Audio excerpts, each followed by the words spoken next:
J'ai vu mon conjoint, son corps descendait le pare-brise arrière de l'auto. Elle vit mal de pouvoir croiser le meurtrier de son mari à l'épicerie. Elle peut se retrouver dans les environs de quelqu'un qui l'a agressé. Ça, c'est possible. C'est ma vie qui a été détruite, puis j'ai rien à dire. Je pense que ce témoignage-là soulève un problème. Je crains pour ma sécurité, puis il n'y a pas personne qui nous entend, nous autres, les victimes. On reçoit aujourd'hui une dame qui marchait une belle journée ensoleillée avec son mari. Quand tout d'un coup, elle entend un bruit de moteur assourdissant et son mari la pousse pour lui sauver la vie, mais son mari décède écrasé par un chauffeur. Aujourd'hui, il nous explique qu'elle doit vivre dans la même ville que le meurtrier de son mari. Moi, dans le fond, le 20 mars 2017, moi et mon conjoint, on était en vacances. On avait décidé d'aller prendre un café en ville. On est parti de chez nous vers 13 h, puis en passant sur notre route, il y avait un jeune qui est sorti de chez lui, puis il sacrait. Il sacrait intensément. Fait que nous autres, on s'est redévirés pour voir qu'est-ce qui se passait, parce qu'on se demandait pourquoi il sacrait autant. Fait qu'on avait commencé à descendre de la 127e rue. Puis là, c'est ça, on a entendu une accélération. Puis là, mon conjoint m'a dit attention. Puis à ce moment-là, c'est ça, là, moi j'ai revolé, là, si on veut, là. Puis quand je me suis relevée, je me demandais qu'est-ce qui s'était passé. Là, je cherchais mon conjoint, puis là, quand je me suis levé les yeux, j'ai vu mon conjoint, son corps descendait le pare-brise arrière de l'auto. Puis le conducteur s'est jamais arrêté. Fait que son corps a été projeté. Fait que là, moi, c'est ça, je suis allée le prendre dans mes bras, mais je savais probablement... Il était trop tard. Il saignait tellement, il a probablement fait une hémorragie. Parce que cette personne-là a pris son véhicule et vous a chargé avec le véhicule. Oui. Votre mari a eu le temps de vous tasser. Ben là, ça, on a appris plus tard qu'il m'avait sauvé la vie, il m'a poussé.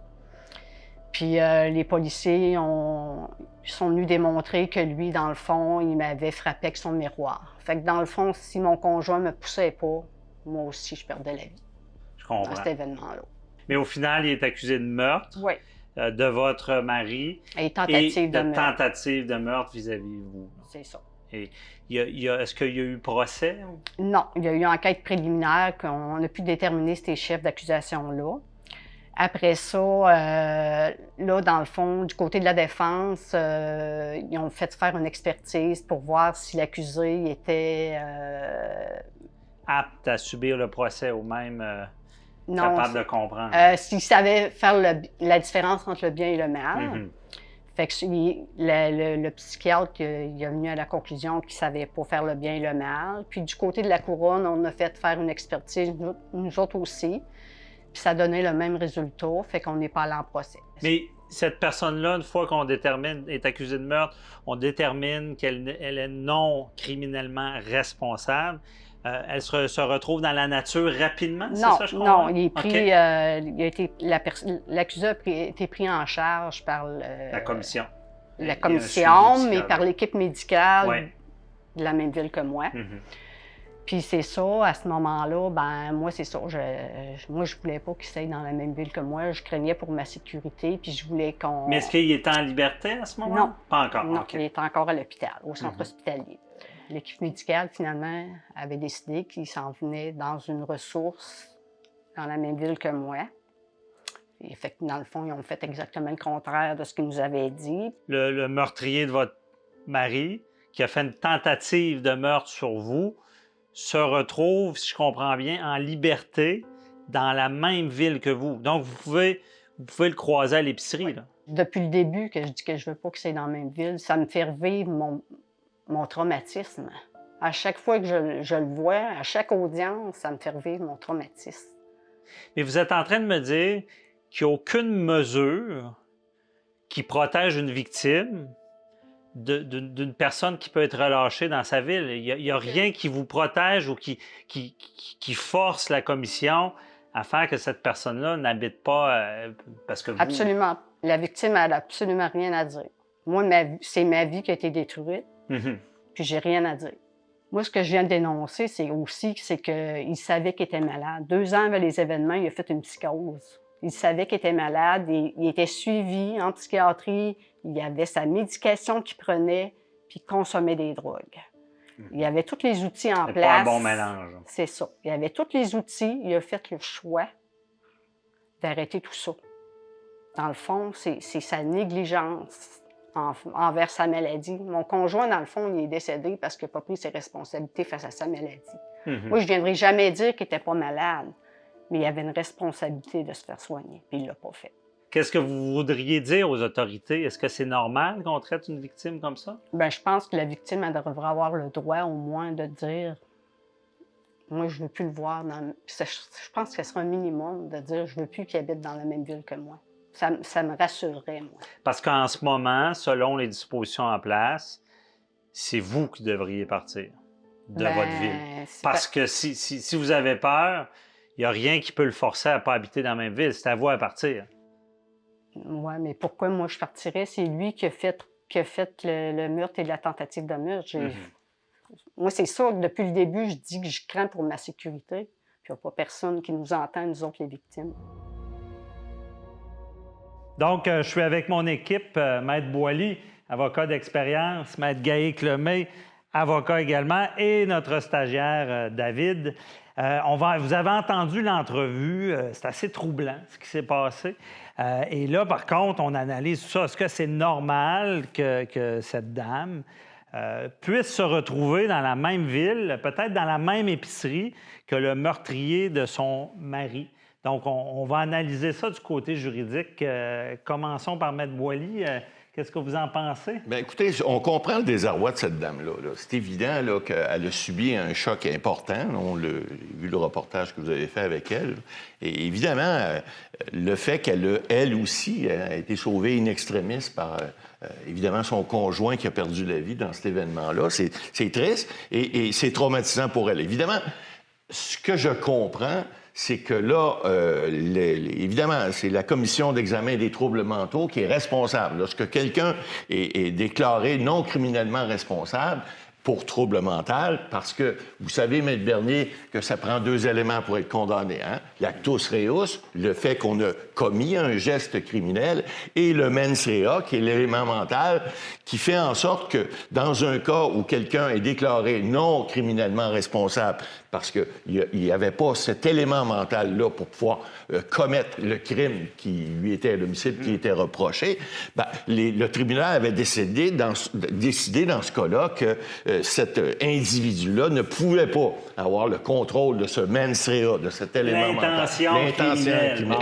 Donc, au Canada, pour être accusé d'un crime, ça prend vraiment 2 éléments qui vont être essentiels. Tout d'abord, on va avoir la mens rea, qui est vraiment l'intention criminelle de faire le crime. Par la suite, le 2e élément à ne pas oublier, c'est l'actus reus, donc qui est vraiment le fait de commettre le geste ou encore d'omettre de faire le geste. Ce que ça veut dire, en gros, c'est que si jamais tu penses à commettre un meurtre toute ta vie, mais que tu ne passes jamais à l'acte, il n'y aura pas de crime. Parce que, bien évidemment, il manque l'élément de l'actus reus, qui est le fait de commettre le meurtre en tant que tel.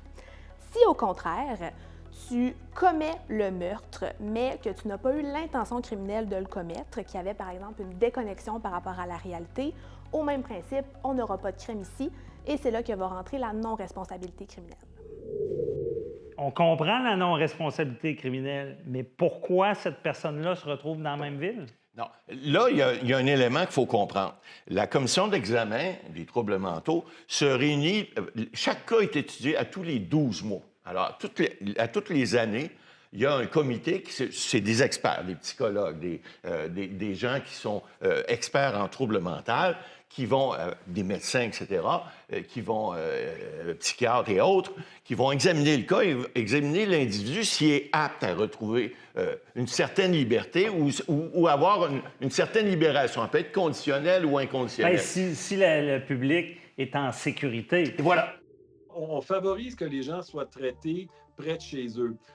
Ça devient médical à ce moment-là. Donc, le traitement, on essaie que les gens soient près de leur milieu à eux, de leurs proches, qui peuvent être utiles dans le traitement aussi. Donc, on favorise que les gens soient le traités dans leur communauté. On va les prendre à Pinel si il n'y a pas la structure dans la communauté pour pouvoir accueillir ces gens-là. S'ils sont tellement dangereux que l'hôpital ne peut pas les recevoir, on va les prendre. On va les traiter jusqu'à temps que le niveau de dangerosité soit assumable par l'hôpital de secteur et là, on va le retransférer là à ce moment-là. Donc, c'est uniquement basé sur la dangerosité que la personne peut présenter et la capacité de l'hôpital d'assumer cette dangerosité-là. Maître Gaïc-Lemay, là-dessus, là, sur la sécurité, est-ce que c'est un critère important, ça? Oui, bien certainement. L'évaluation de la commission, ça se base sur plusieurs facteurs, mais ça, c'est un aspect qui, évidemment, impacte la dame en ce moment, mais il y a aussi l'aspect à considérer que nos cours priorisent beaucoup la réinsertion sociale, priorisent beaucoup de donner la chance au coureur, si on veut, et monsieur n'a pas été trouvé coupable. Et donc, c'est plus difficile de restreindre sa liberté malgré le geste qu'il a commis et que tout le monde sait qu'il a commis. OK, mais c'est comme un entre-deux. Il a commis le crime. Donc, pour ce qui est de la dame, bon, pour elle, c'est le meurtrier de son mari. Là. Bon, il a commis le crime. Mais dans ce cas-là, on dit-tu qu'il est coupable, il est condamné? C'est vraiment la commission là, qui décide. Là. C'est pas l'emprisonnement. Là. C'est ça. Il n'est pas trouvé criminellement responsable. Eux, dans ce cas-ci, en particulier, la commission l'ont mis dans ce qu'ils appelaient une ressource, ou ce que Madame appelait une ressource. Le souci, c'est que ça a donné que c'était dans le même endroit. C'est ça. Mais c'est-tu un cas des chartes? Dans les chartes des droits et libertés, on ne peut pas restreindre, on ne peut pas forcer quelqu'un à aller habiter dans une province ou à quelque part de précis. Est-ce que c'est ça qui va prédominer sur les droits de madame? Parce qu'elle l'a dit dans l'entrevue, on sent qu'elle a dit les victimes, on est mal écoutés devant ces commissions-là. Est-ce que c'est ça le problème? Bien, je pense qu'il y a peut-être un problème de perception aussi. Je ne suis pas sûr que cette dame-là a bien compris tout le mécanisme. Hein. Je pense qu'on a un stagiaire ici avec nous qui sort de l'école du barreau, qui pourrait nous en parler. Comment est-ce que les gens, des fois, peuvent percevoir là, les réalités au niveau du droit? Peut-être que Mme ne sait pas qu'il y aurait peut-être moyen qu'elle aille voir la commission et peut-être qu'elle demande une révision des décisions qu'elle a prises, puisque possiblement, Madame pourrait avoir un apport sur la décision que la commission prend. Et si la commission prend une décision, peut-être qu'il y aurait quelque chose à faire sur une révision de la décision. C'est géré par le TAC, le Tribunal administratif du Québec. Et évidemment, ils peuvent faire des demandes. Je pense qu'elle l'a déjà fait. Mais ce qu'on se rend compte avec cette entrevue-là, on s'en rend compte en droit, il y a un problème. Définitivement. Et ça, il y a une petite lacune ici. Là. À partir du moment où quelqu'un a le droit d'être libéré parce qu'il ne présente plus de danger, un peu comme libération conditionnelle, mais là, c'est juste du temps. Libération conditionnelle, bon, le temps est fini, la personne est libre, elle peut faire ce qu'elle veut, elle a payé sa dette à la société. Elle peut se retrouver dans les environs de quelqu'un qui a agressé. Ça, c'est possible. OK. Dans la même chose avec la commission d'examen, la personne, si elle va mieux, elle peut retourner. Habituellement, on s'assure qu'elle ne présente pas un danger, ce qui ne va pas nécessairement rassurer la victime potentielle parfois. Ça, c'est vrai. OK, on sait qu'elle peut s'adresser au tribunal administratif du Québec. Elle peut dire son opinion. Oui. Mais est-ce que dans la décision, dans le fond, il n'y a pas un pouvoir décisionnel de ça? Non, pas comme tel, mais elle peut quand même impacter dans la décision du comité. Oh, c'est quoi qu'elle impacte? L'émotion? Je veux dire, il doit y avoir des critères qui ne sont pas de dire « Madame se sent mal ». Je ne pense pas que la commission va prendre une décision parce qu'elle vit mal de pouvoir croiser le meurtrier de son mari à l'épicerie. C'est toute la balance des probabilités que la commission doit sous-peser. La dame dit qu'elle n'est pas écoutée. Vous savez, des fois, il y a un vide juridique. Hein? Ouais. Des fois, c'est pas pour rien que des fois, il faut s'adresser aux politiciens, parce que des fois, les lois, on les change, ils évoluent, les lois. Alors, il faut que ça soit... C'est pas statique. Maintenant, si cette dame-là sent qu'elle n'est pas écoutée, puis que la commission, après avoir entendu cette dame-là, n'a pas cru opportun de prendre pour acquis que ce qu'elle verbalisait ou ce qu'elle démontrait à la commission était important pour faire en sorte que cet individu-là ne se ramasse pas dans le même quartier au même moment puis qu'il se ramasse à la même caisse à l'épicerie, bien là, évidemment, il y a peut-être un manque au niveau de la commission. Mais comment est-ce qu'on peut contrôler ça? Vous savez, les juristes, les juges, on n'est pas toujours là. C'est pas une annonce d'une pharmacie connue, là, puis qu'on dit « Ah, voici ce qui est arrivé ». C'est pas parfait, Non. mais je pense que ce témoignage-là soulève un problème. Ah, tout à fait. Et là-dessus, je vous pose la question, la non-responsabilité criminelle, là, on voit ça beaucoup dans les médias. Là. Il y a des cas, beaucoup de cas, et on sent le public qui dit « Ah, la non-responsabilité, c'est ça, c'est facile, on les sort du système, c'est une sorte... » Comme si c'était facile de l'obtenir. En gros, ce que la société se dit, c'est si quelqu'un ne savait vraiment pas du tout ce qu'il faisait au moment où c'est arrivé, de le condamner à une peine, ça n'a pas vraiment d'utilité parce que ça n'aura pas pour effet de prévenir quoi que ce soit puisque la personne était totalement incapable de savoir qu'il se passait quelque chose. Ça n'aura pas un effet d'exemple sur les autres non plus puisque... Et parfois, ça peut être des gens, des bons citoyens qui tout d'un coup sont tombés malades. Donc, ça ne sert à rien d'essayer de les punir quand on pourrait les réintégrer en société. Cela dit, c'est pas si facile qu'on pense. Les gens pensent que c'est un moyen de défense. C'est un moyen de défense, mais c'est pas le premier moyen de défense qui va être utilisé. Si on est capable de démontrer que quelqu'un est non coupable, les avocats vont toujours préférer que quelqu'un soit déclaré non coupable. Et réexpliquez-nous, Maître Gaïc Lemay, là, c'est quoi exactement là, de la non-responsabilité? Et on voit ça beaucoup avec des meurtres. Là. Pourquoi ça arrive? Mais dans le fond, la non-responsabilité criminelle, j'appellerais ça un processus. On recherche à s'éloigner de l'élément mental, la mens rea. Comme Maître Boily disait. Exactement, comme on disait tout à l'heure. On essaie de se dissocier de ça pour montrer qu'on n'a pas réellement commis le crime au sens du code criminel. OK. Mais moi, j'arrive en cours, ce juge, je sens mon procureur, parce qu'on sait qu'il y a le fameux le blackout qu'on appelle l'automatisme. Moi, j'ai vu des cas, on a vu des cas dans la jurisprudence, là, le fameux somnambule, c'est un vrai cas. Là. Il est somnambule, il se lève durant la nuit, il prend sa voiture, il va chez ses beaux-parents, tue sa belle-mère, essaie de tuer son beau-père. Il est non criminellement responsable. Ça, je vous dis, c'est un vrai cas. Il dormait. Comment il a procédé? Est-ce que c'est parce que lui le dit qu'il est peut-être non criminellement responsable? Il y a personne qui va commettre un crime en se disant « je vais arranger ça d'une certaine façon pour que je l'aie non responsable ». Comme dans les films, là, on voit ça, là. Simulé, là. C'est ça. Les gens vont plutôt s'arranger pour faire un crime pour ne pas se faire prendre. Parce que non responsable, c'est pas si simple que ça. Premièrement, c'est pas si simple d'être déclaré non responsable. Faut être capable de démontrer qu'on avait une maladie et que cette maladie-là était tellement intense qu'elle nous empêchait de comprendre ce que l'on faisait ou de savoir que c'était mal. Donc, un des deux. Et on ne peut pas simuler des maladies. Et surtout s'ils sont hospitalisés avec une équipe qui est capable de les observer pendant des journées, c'est pas ce qu'on pense, la maladie mentale. Il y a des choses qu'on recherche, il y a des choses qui sont communes aux patients psychiatriques. Jouer une maladie mentale et tenir ce rôle-là longtemps, c'est à peu près impossible. Un peu comme dans le cas de madame qui expliquait dans l'entrevue que vous avez fait que le psychiatre de la défense et le psychiatre de la couronne avaient tous les deux atteint la conclusion que monsieur n'était pas criminellement responsable. C'est une analyse psychologique très poussée qui est reconnue par la Cour. OK, puis parce que dans ce cas-là, c'est ça, il n'y a pas eu de procès. Non, c'était préalablement au procès. Ils se sont entendus.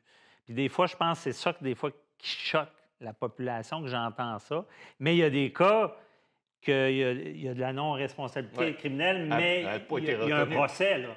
Souvenez-vous, devant un jury, même. Souvenez-vous le cas fameux là, qui est malheureux, l'ancien docteur Turcotte, là, qui avait tué ses deux enfants, qui a essayé de se faire passer pour quelqu'un qui avait perdu cet élément mental-là, et ça n'a pas passé. Alors, il a été condamné à la prison à vie. Alors, c'est pas toujours... Non, mais c'est après intéressant le deuxième procès, c'est que Puis c'est ça, des fois, qui fait perdre la confiance du public. Ouais. C'est que le premier procès, il est justement déclaré non criminellement responsable. Effectivement.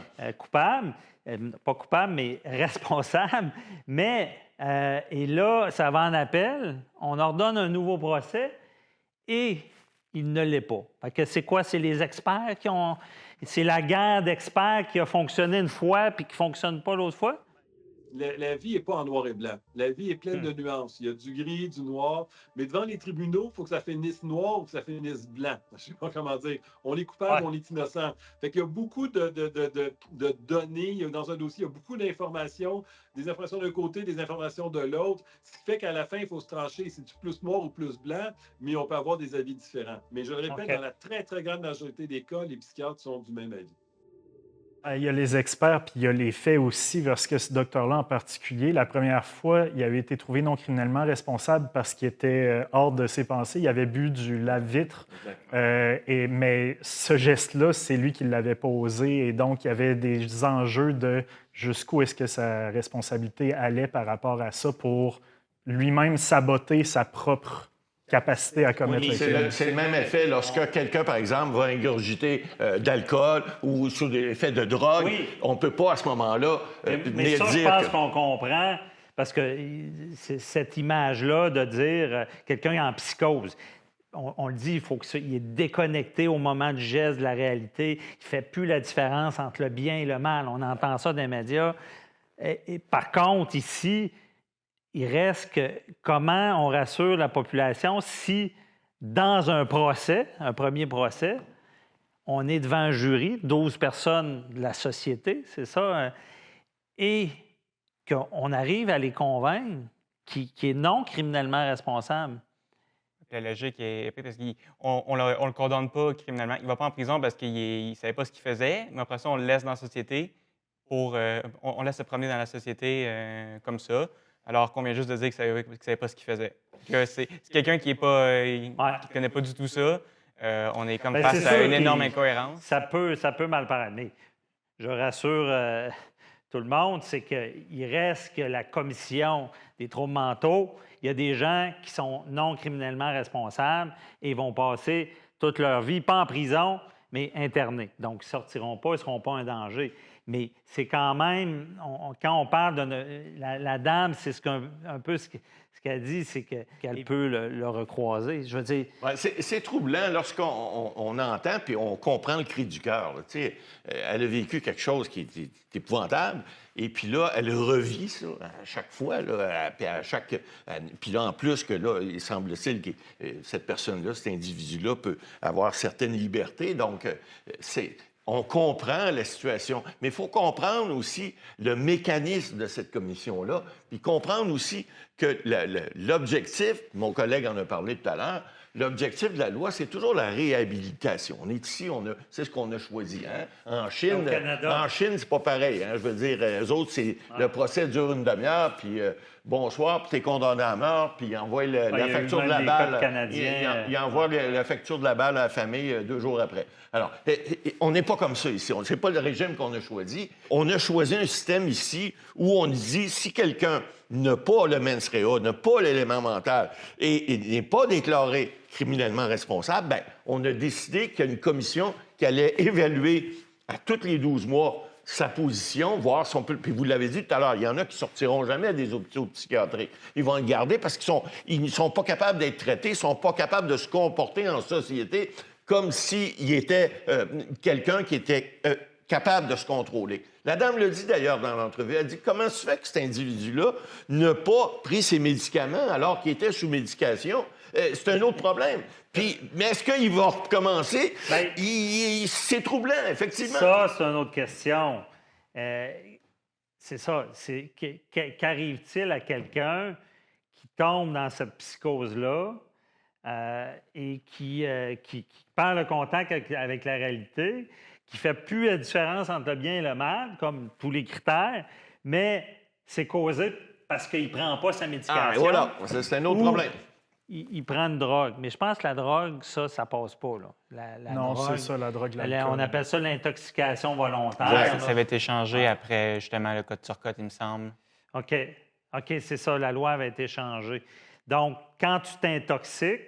Volontairement, tu ne peux pas arriver à dire j'étais déconnecté de la réalité. C'est quand même un parallèle intéressant avec Turcotte, justement. Lui, il s'était intoxiqué volontairement, puis là, monsieur avait arrêté volontairement de prendre sa médication. Il a fait l'inverse. Il a fait l'inverse, puis lui, il s'en sort, par exemple. Mais Oui, mais je pense qu'on soulève des problèmes quand on rencontre ces gens-là, mais ça, on en parle, ça revient souvent, ça. Quelqu'un doit prendre sa médication. Est-ce qu'il n'y a pas lieu d'avoir des ordonnances de juges clairs qui fait que si tu enfreins ça... Mais encore là, M. Boily, on va-tu tomber dans la Charte des droits et libertés? Ça, c'est une autre chose. Évidemment, on pourra en parler à une autre émission, mais il reste que les chartes sont là. Il faut les respecter également. Alors, il y a les droits des victimes, il y a les droits, évidemment, des personnes qui sont, entre guillemets, accusées ou, enfin, qui sont soumis à la commission d'examen des troubles mentaux. Moi, cette entrevue-là me fait me dire qu'il faut quand même... on a un très bon système, mais il y a du travail. Ah, il y a toujours Et des ça, lacunes. c'est peut-être une faille là, qui... En tout cas, on va le vérifier un peu plus pour aller plus loin, pour savoir qu'est-ce qu'il y a à faire. Sinon, c'est peut-être politique. Je pense qu'à quelque part, là, par respect aussi pour les victimes, c'est des situations qui, d'après moi, ça arrive très, très, très, très rarement. Là. Mais une fois, c'est une fois de trop. On l'a vu c'est avec pour ça madame, qu'on le avec voit. son témoignage. Effectivement. Merci beaucoup pour votre analyse. On va attendre vos recherches, monsieur le stagiaire. Merci, maître. On se reparle pour un autre dossier. Ce témoignage nous fait réaliser qu'il y a peut-être une zone grise dans la loi. Est-ce que les victimes sont assez écoutées? Est-ce que leur opinion a assez de poids dans les décisions qu'on va prendre? Parce qu'on réalise que pour cette dame-là, c'est un fardeau très difficile de devoir vivre dans la même ville que le meurtrier de son mari. Vous vivez une injustice? Vous avez des questions de droit? Écrivez-nous à info@lafirme.tv ou appelez-nous sur notre boîte confidentielle au 1-844-425-0417. Je vous dis à la semaine prochaine.